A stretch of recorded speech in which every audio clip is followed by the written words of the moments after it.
Hi, well, Duncan, thank you for sparing the time to talk about accounting. You've been doing it for a while, then, Duncan. Yes, probably certainly as a member since the mid-80s. Yeah, and you've done it in a variety of settings. We have indeed. Thinking back, actually, I think we probably were involved in accounting as associates. I remember in Edinburgh. Wow. But yes, Wow. we have had a number, and you soon discover that each family group has their own little twists on how you do it. You cannot go in assuming that you know how it's done. You just have to sit back and wait and adjust your accounting to the way the family group does it, which I don't have a problem with, because to me, it's not how it's done, it's about the accounting process. Yeah. Just to return briefly to the how it's done, could you just sort of share with us some of the different ways that people do it? Yes, I mean, a number of family groups I know that we've been in have really restricted their accounting to the tithing, to the 10%,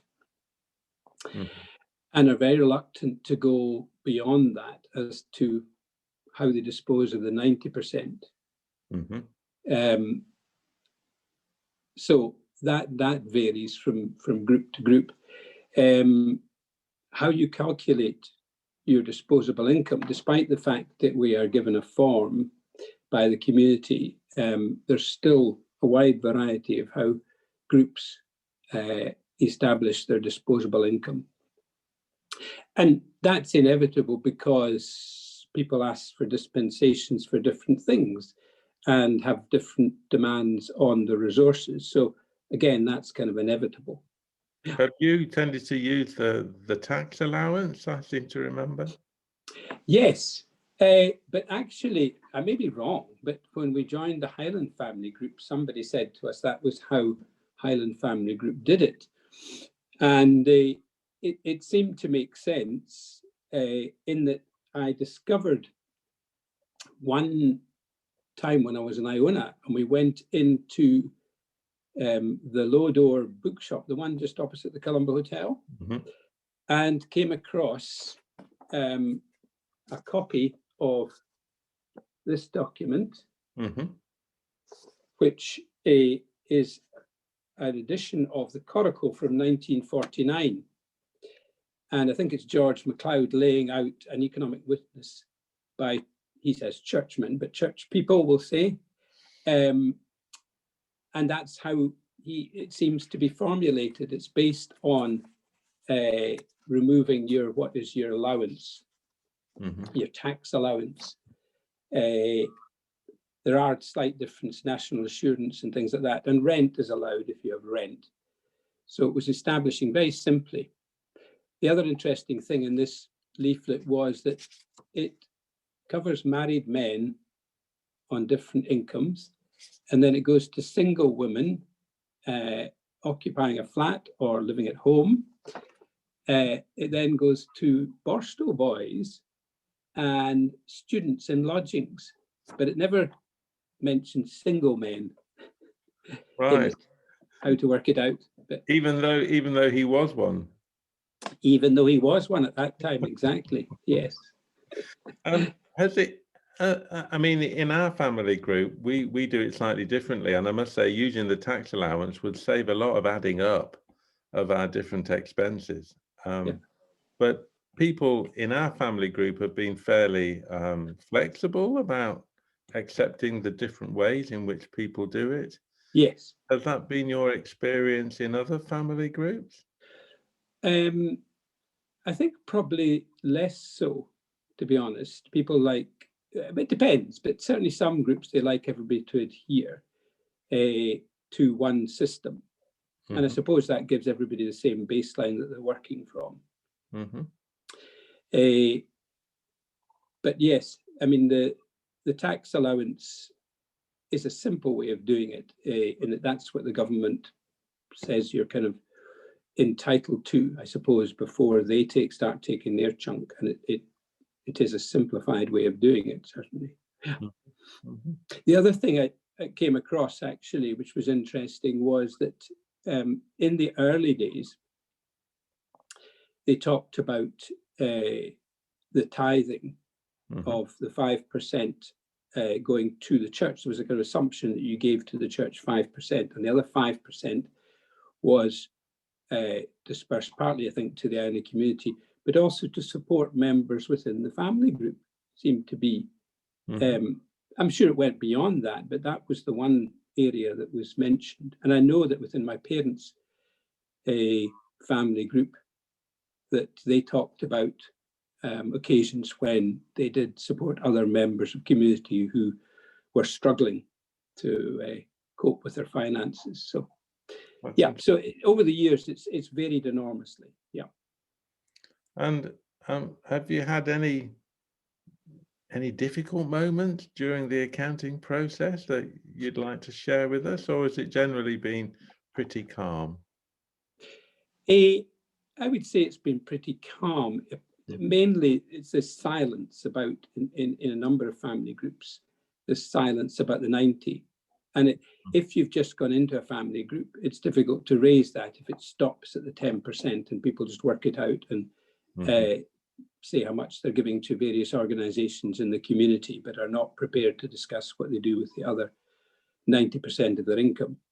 And then you go to the other extreme, where we've been in family groups where they actually, how much they spent on beer, how much they spent on chocolate, everything is itemized, in that kind of detail, which I suppose for me is a wee bitty unnecessary and time consuming. But again, it's horses for courses, isn't it? Yeah. So the accounting process is one of the pillars of our rule. How has accounting changed what you do, or changed your attitude? I suppose the main thing is it just makes me conscious, whether I would have been or not, but it makes me conscious of the use of that particular resource. No, it's not just once a year when I do the accounting, but it's there kind of all the time, that you're conscious that if you're spending money on what you consider to be, I suppose, a luxury, maybe wrongly, maybe I should just enjoy it. But there are times when I do feel guilty about it. And you think, should you have a system whereby if you do spend lavishly on yourself for any reason, maybe you should give the corresponding amount to some cause that you want to support? I don't know, but it certainly, I wouldn't say on a day-to-day basis, but it does make you consider the use of that resource, or certainly me, the use of that resource. I mean, when we have accounted together in the family group, it's interesting you mentioned the word silence. People have tended to present their accounting, and there's been very little discussion. Yes. But that hasn't always been your experience. No. Some people have been more curious. I suppose it maybe has happened within the family groups where they know one another maybe more intimately. But then again, you'll get people who will present figures apologetically. They'll say, I've got this particular money, or I've spent on this particular thing. And, I know it doesn't come in with the remit, and it's very difficult to challenge people on that. And I don't think that's what it's not about. It's not meant to be judgmental. It is about the accounting. But you are right. There's probably people are still apprehensive about querying what people do with their money, or particular sums of money. Yeah. It may be that. It may be just that some people get confused by the figures and don't entirely understand what's in front of them. Or it could be that accounting is mainly about self-reflection rather than reflecting on others. Yeah, I guess. I think that's probably a good way of looking at it. Yeah. Well, I'll look forward to perhaps us discussing what we do with the other 90% when we meet in a few weeks' time. Precisely. And I'll be quizzing you, Simon, so you better be prepared with some good answers. Forgive me, for I have sinned. Yes. Can I just, as a closing bit, can I just read from another coracle? Mm-hmm. This is 1943, March 1943, when the rule, the three-part rule of life, was first introduced. I think it was a point where, because the community in the early days had had a lot of criticism from various quarters, the church included. And by this time in 1943, I think things had gone reasonably well, despite the fact that there was a world war going on. And they felt confident enough to share this rule. I mean, it was in the coracle. And the first two parts, one was the daily prayer and Bible reading, which happened for ministers, certainly between 8 and 8:30 every day. So it was in common, it was a common time. And then there was the time you were meant to plot your day thereafter. And it said that there was to be at least a minimum of 8 hours that you allocated to your work. But the interesting one in terms of the economic accounting is part 3, because it hadn't been quite established. It was still in this kind of embryonic state. And it says here, I'll read what it says here, because I think it's quite interesting. Conscious that all about us is an economic unrest, more likely than not, before our lives are done, to border at least on economic chaos, we strive for a third witness. Here, especially, neither medieval resurrection nor Victorian restriction is likely to satisfy our day. We therefore experiment, and then in brackets till December 1943, in the light of the national average wage. We have not yet decided to pool our resources, but we seek to live along such lines in the belief that more light will come if only we obediently follow such light as we see. And then it says, such then is our immediate rule of life, in no way final nor established enough to share. So that was the beginnings of it.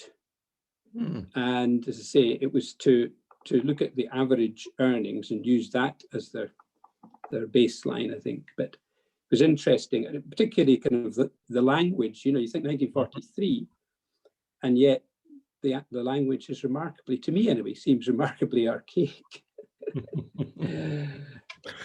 Well, it's been fun talking to you, Duncan. And it's most of the people have a far more limited, most members, I suspect, have a more limited experience of accounting in different groups than yourself. So thanks so much for sharing that with us. Pleasure. Cheers.